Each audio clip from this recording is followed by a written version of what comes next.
Cette école que vous voyez là, pour beaucoup de gens, elle est inaccessible. Car pour certains, elle est trop exigeante et pour d'autres, tout simplement beaucoup trop chère. Cet endroit, c'est l'EHL, la meilleure école hôtelière du monde qui se trouve en Suisse, à Lausanne. C'est une université d'élite où les étudiants viennent de partout dans le monde pour suivre cette formation. Ici, ils vont apprendre toutes les ficelles de l'hôtellerie et pourront, à la fin de leurs études, rejoindre les postes les plus prestigieux. Pour mieux comprendre, on va rencontrer Inès, qui est en 3e année et qui va terminer dans quelques mois. Elle connaît parfaitement l'école. On va aussi échanger avec Héloïse, qui, elle, commence sa première année.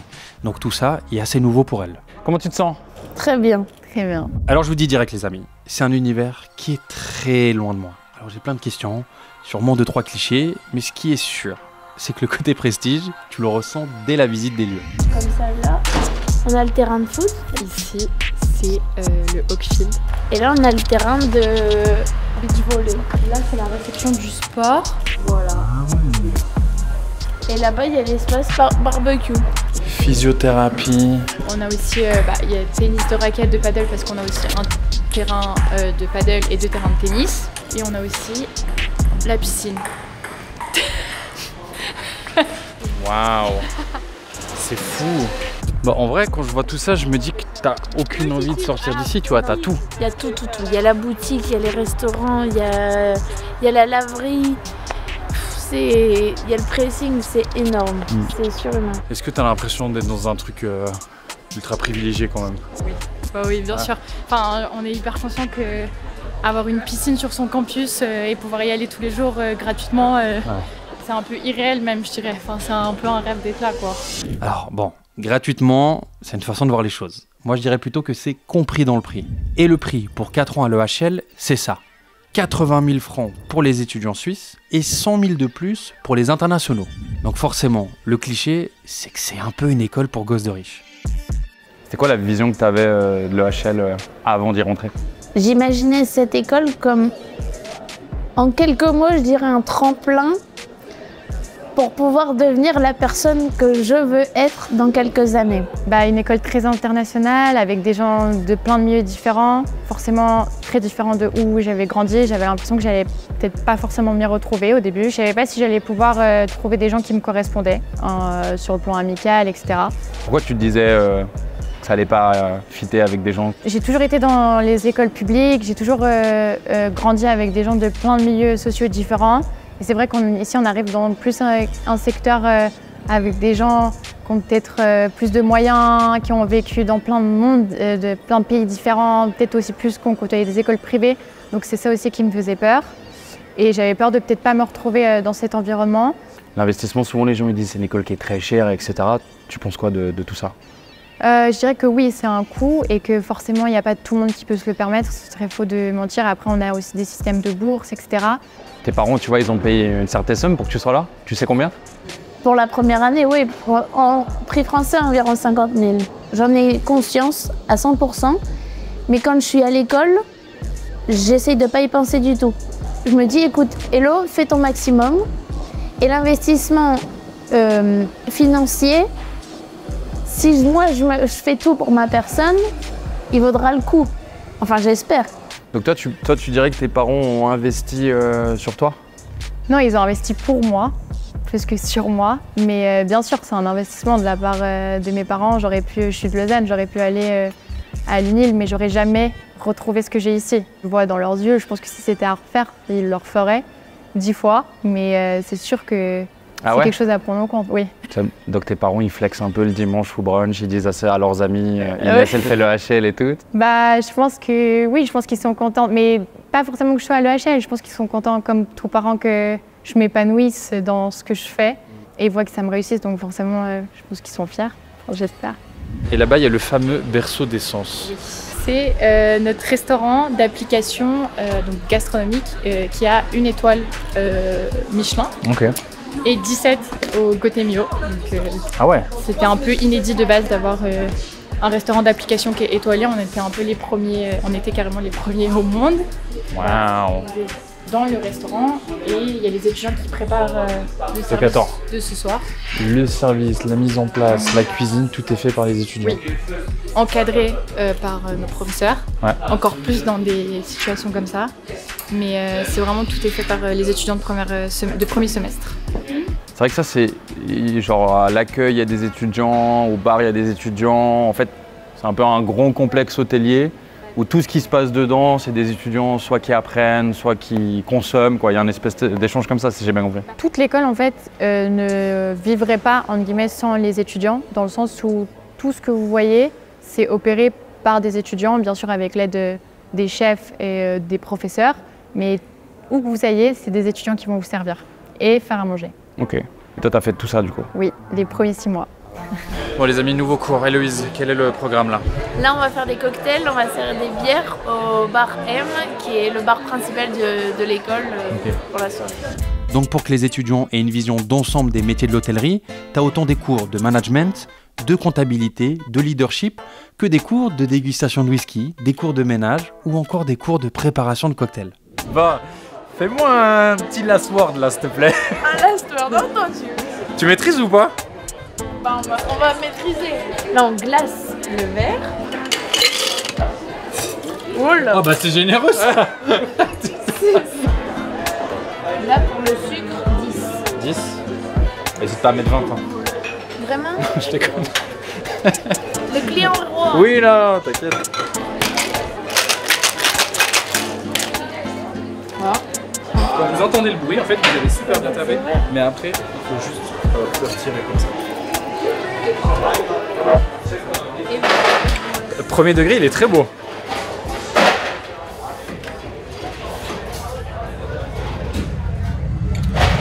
Il est super bon.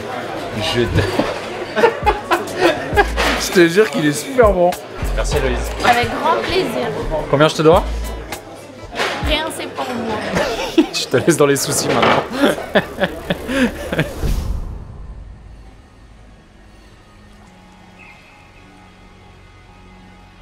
Attends, c'est drôle, je me promène un peu là dans l'école et je viens de me rappeler que c'était une école. Vous voyez ce que je veux dire, genre c'est tellement à l'opposé en tout cas de moi ce que j'ai vécu et je me réjouis de vous lire en commentaire. Mais quand tu vois la cantine, il y a un restaurant étoilé, je sais pas votre cantine, moi c'était une galère, ils ont une piscine. Moi il y avait des flaques, tu vois, le garage, il y a des Porsche, des Ferrari. Moi c'était en trottinette, donc c'est drôle de voir tous ces décalages. Il y a un vrai décalage en tout cas avec moi, ce que j'ai vécu. Je peux comprendre que ce soit too much. Après, en même temps, on nous enseigne la diversification, l'excellence, etc. Donc on ne pourrait pas non plus se permettre d'avoir un mauvais choix et une mauvaise offre quand on nous parle d'excellence dans nos futurs Je vois ce métiers. que tu veux dire. Tu sors de l'EHL, tu es censé pouvoir bosser dans un 5 étoiles et puis pas dans un 2 étoiles. C'est ça. Ouais, ok. Il y a quelqu'un ici qui veille sur l'excellence? Oui, monsieur Laurent. On passe tous les midis au food court avec notre plateau, un petit peu tremblant parce que sinon c'est pas rigolo. Et puis on est là, bonjour monsieur Laurent. Et il nous salue, on le salue. Et puis si ça va pas, ben...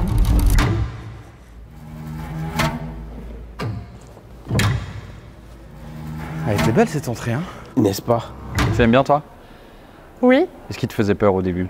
Il fait... Oui, il en impose plutôt. Hein. Il impose le respect. Oui, mais toujours, hein. Ah ouais? Alors, à l'EHL, mon rôle, il est très simple. Pour les étudiants, je suis entre, je dirais, une assistante sociale et un policier. Bon, Monsieur Laurent, c'est l'ambassadeur de l'EHL. En gros, il veille à ce que les étudiants transmettent et respectent les valeurs de l'école. Il est là depuis des décennies, les amis. Et il est devenu, au fil du temps, la référence. Là, il faut une veste. Oh, c'est belle. Ah ben, vous allez la chercher, mon ami, merci. Exceptionnellement pour Oui, surtout pour vous, oui. C'est comme ça que ça marche. tenté quoi. Il a tenté, voilà. tenté. Voilà. Ça vous fait quoi quand vous le croisez dans le couloir, etc. Il y a une petite pression quoi? C'est vrai? On sent l'aura de très loin. On fait tout de suite un check pour voir si tout va bien. Non, mais il fait peur à tout le monde, hein. Faut venir bien habillé. Il n'y a personne qui ose venir mal habillé. Soit on tente, mais on se cache toute la journée. Donc c'est qu'il a quand même son influence. Parce que là en gros c'est quoi l'objectif dans ce genre de moment? Vous vous baladez un petit peu et vous regardez... Voilà, c'est de regarder comment ils sont habillés, comment ils se comportent, voilà. Mais c'est surtout l'habillement en général, donc que tout le monde ait une veste par exemple, ou un pull ou un gilet, tous ces petits détails liés à notre code de l'apparence professionnelle qui fait que c'est les règles à suivre, donc voilà. Qu'est-ce que je veux pas? Je veux pas de la négligence. Je veux pas un comportement qui fait que non, là, c'est pas possible. On n'est pas à l'EHL ici.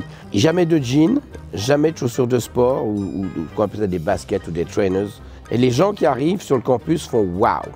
Quand vous voyez 2000 personnes entre l'âge de 18 et 25 ans qui sont tous habillés comme s'ils allaient au mariage cet après-midi, c'est magnifique. Mais il y a eu quelques années, ils avaient même un groupe WhatsApp. Non. Mais bien sûr. Pour dire attention, il est là. Il est là, donc voilà. Tu vois, lui aussi, il a remis sa cravate quand il m'a vu. Il n'y a aucun problème. Oui. Ah, ouais. Bonjour. Bonjour, mesdames. Bon les amis, il y a un étudiant avec qui j'ai discuté, je lui ai demandé de décrocher un peu sa cravate, de passer devant M. Laurent pour voir s'il allait repérer. On va voir si M. Laurent il a vraiment l'œil ou pas. Stop, je vois déjà depuis là-bas, je vois déjà qu'il a desserré sa cravate. Bonjour mon ami, allez, non, faut la cravate là, faut resserrer la cravate mon ami. Voilà, faut bien la resserrer là. Quand tu te prépares le matin, que tu te mets, tu vois, au top, le pourcentage de je le fais pour M. Laurent, il est à combien? 300%. Merci. Je suis désolé pour la cravate. Je sais pas si c'est un cliché, si c'est une légende urbaine, si c'est une rumeur, mais moi on m'a dit que vous donniez des cartons à l'époque. Il est vrai, effectivement, la rumeur est bonne, j'ai toujours dans ma poche. Vous avez encore les cartons?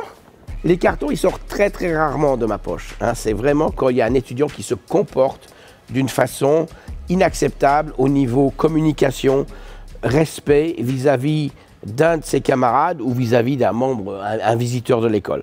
Quand ils quittent l'école et qui rentrent dans le monde professionnel, est-ce qu'ils le vivent bien habituellement? Est-ce qu'il y a une espèce de cassure? Comment ça se passe? Alors on promet rien ici. Ici, une fois on m'a décrit que c'était une prison en or. Vous voyez, c'est extrêmement triste qu'un étudiant se trouve dans ce monde-là. C'est pas le monde des bisounours non plus. Je veux dire, ici, l'EHL, elle prépare à beaucoup de choses, mais c'est vrai que quelquefois, elle ne prépare pas à la cruauté du monde du travail, à la difficulté de trouver un emploi, à avoir cette humilité de dire moi je veux faire ça. On va pas se mentir, comment tu vis cette pression de l'excellence? Parce que c'est une bonne pression, je suppose, tu vois. Je me souviens quand j'avais fait le sujet sur l'hôtel de ville de Crissier. D'ailleurs, si vous n'avez pas vu l'épisode, les amis, je vous le mets juste là. Et ce qu'on m'avait dit pendant ce tournage, c'était que des fois la pression, tu vois, elle est bonne, mais des fois elle est un peu malsaine, tu vois. Tu ressens un peu ce truc-là? Je ressens pas la pression malsaine ici. Je pense qu'on est quand même dans un environnement où on s'entraide beaucoup. Ici, je pense qu'il y a ce côté excellence, mais il y a ce côté excellence globale, tous ensemble, autant le staff que les étudiants, que les professeurs, qui nous poussent tous à être meilleurs. Après, oui, je pense que ça peut faire peur quand on ne connaît pas l'EHL. On peut se dire, mon Dieu, mais ils sont tout le temps parfaits, mais on ne l'est pas déjà. Mais il y a ce truc vraiment où on se soutient tous. Donc la pression est, entre guillemets, sur les épaules de tout le monde. Tu te mets pas dans ton canapé à crier dans ton coussin? Ça m'est pas encore arrivé depuis la rentrée, mais ça fait qu'1 mois. Après, en 4 ans, ça m'arrivera sûrement une fois de dire mais non, mais Loïs, c'est plus possible, et d'imploser un petit peu. J'ai jamais regretté mon choix d'être ici, parce que je savais pourquoi je venais, et je suis un peu aussi tombée amoureuse de cette école au fur et à mesure de mon parcours. Après oui, il y a eu des moments où quand on était en période d'examen, on a des cours très compliqués, ou quand on est en année préparatoire, que des fois on dort pas beaucoup, on remet nos choix de vie en question. J'ai jamais voulu abandonner, mais oui, il y a eu des moments où on rentrait chez soi en pleurant, quoi. C'est normal. Bon, les amis, là, on arrête de rigoler, là. Oh, t'as une présentation? Bah oui. Mais non. On doit faire des présentations à chaque fois qu'on a des projets. Ah ouais? Tu me disais aujourd'hui, tu as un cours d'influence. D'influence et leadership. Ouais. Ok, et ça consiste en quoi? Et ça consiste en tout ce qui est négociation, comment influencer les gens à prendre certains types de décisions, et aussi comprendre ce qui fait qu'on est influencé. Cet aspect famille, il ressort souvent, tu sais, famille, etc., c'est dans les valeurs. Comment tu l'expliques que c'est si fort? Je pense que c'est beaucoup de facteurs. Le programme, les premiers 6 mois, ça soude énormément parce qu'on est vraiment avec notre équipe, on dort sur le campus, on vit tout le temps ici. Et je pense qu'il y a aussi ce contexte qui est très international, où la plupart des étudiants sont loin de leur famille. Donc c'est vrai qu'on devient le repère des uns des autres. Et c'est là où on fête ensemble nos anniversaires, On fête les fêtes religieuses ensemble. Tu dirais que c'est quoi le truc que tu retiens de tes années passées ici à l'EHL? L'expérience, enfin le mot expérience, quelle qu'elle soit, je dirais, autant positive que négative, que les gens qui m'ont accompagnée, que les gens que j'ai rencontrés et tout ce que j'ai appris ici. Tu as vécu une expérience. Oui. L'expérience de ta vie? D'une partie de ma vie, j'espère, parce que j'espère qu'il y a d'autres choses qui m'attendent, mais oui, mais pour le moment. L'expérience d'une vie, je pense, ça c'est sûr.